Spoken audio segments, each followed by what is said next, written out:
Welcome to another stock analysis video performed by MajesticTrader.com, where active traders seek greater profits. So let's begin. Hi everybody, we are doing our weekly video analysis of the S&P and market leaders. So we're going to start out with the S&P chart.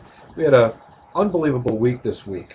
After everybody thought the world was going to come to an end last week with everything going on in the EU and the Thanksgiving week, which is typically an up week, we pretty much got back everything that we gave up last week.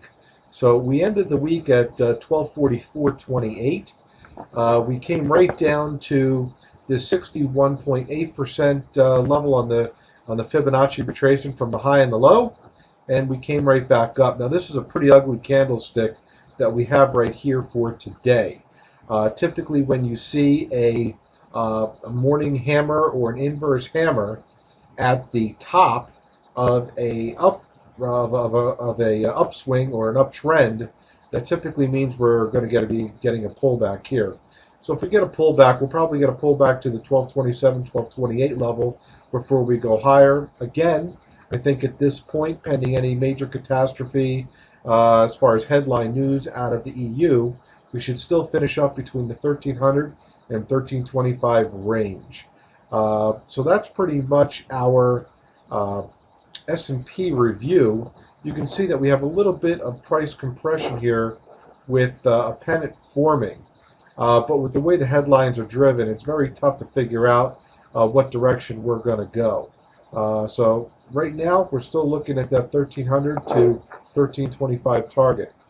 Looking at our market leaders, ExxonMobil came right down to our support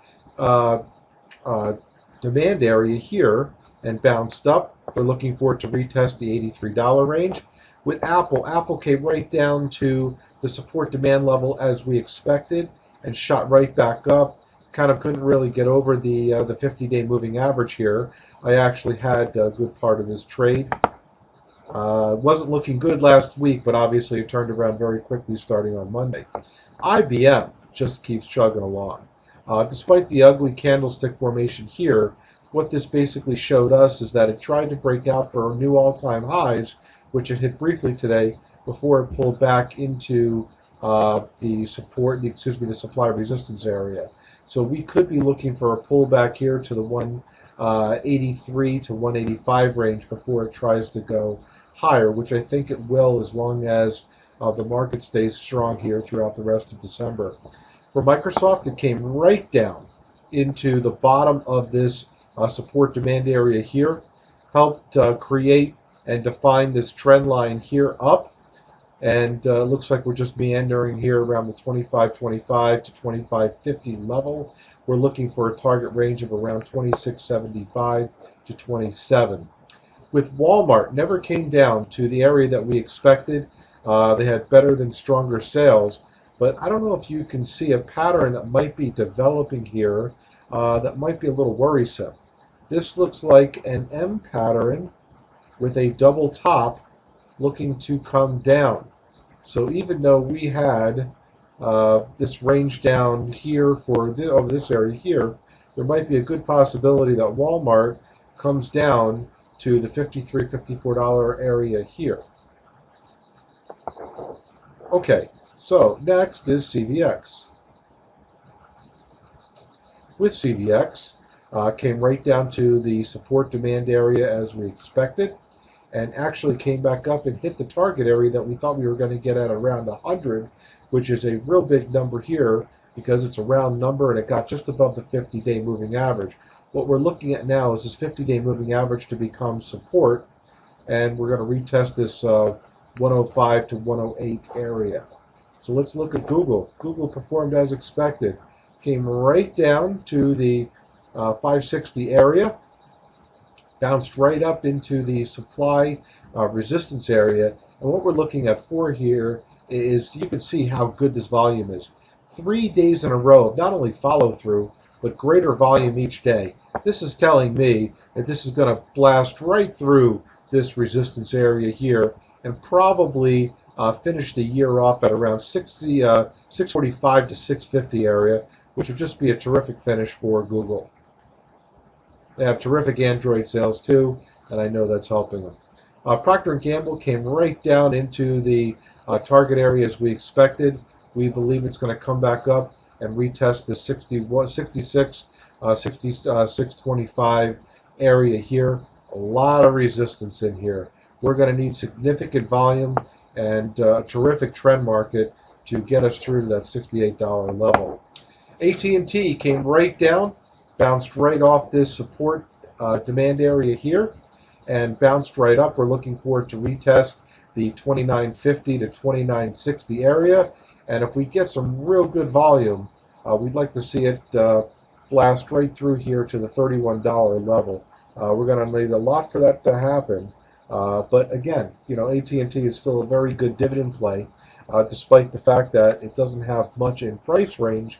You could still count on a range that it's going to be trading in, and a pretty consistent dividend every quarter. I believe it's 43 cents every quarter.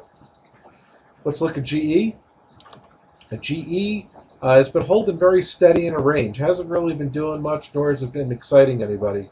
Came right down into this demand support area here. Came out, double bottom, came up.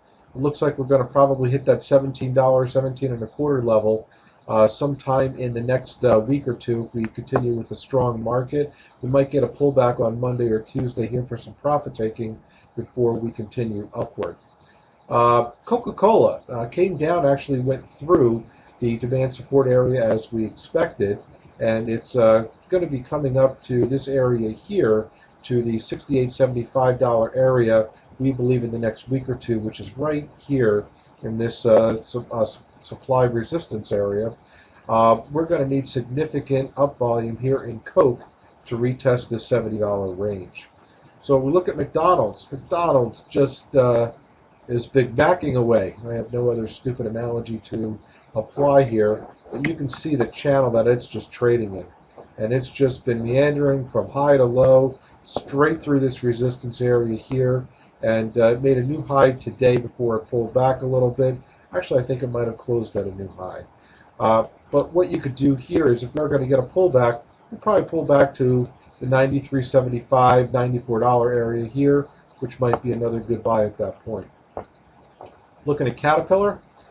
Caterpillar, notice the formation that we have here.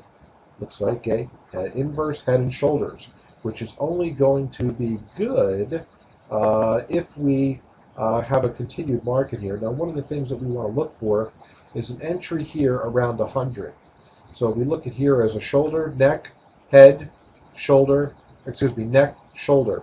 So we want to be able to have it break the neckline, no pun intended, before we enter. And obviously we want to look for some good volume in there. So if we break this trend line with volume around 100, then we're looking for a 110 target.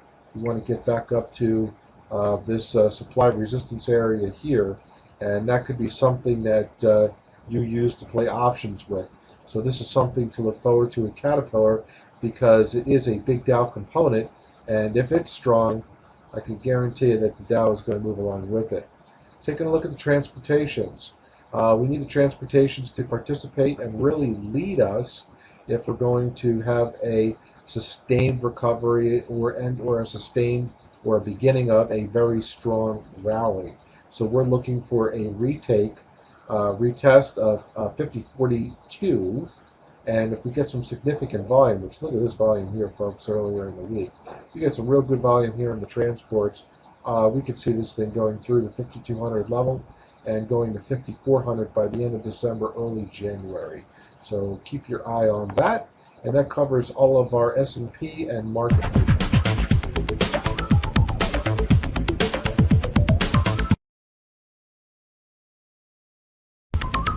Thank you for attending another MajesticTrader.com's stock chart analysis. Visit our website to request one of our newsletters. Go to our website at www.majestictrader.com. In the upper right-hand corner, put in your email address and your name, and we'll send you out a copy. Once you become a member, you'll have access to complete trade performance, all stock analysis videos, archive newsletters, and midweek alerts that are trading ideas. We'll send those out to you via email.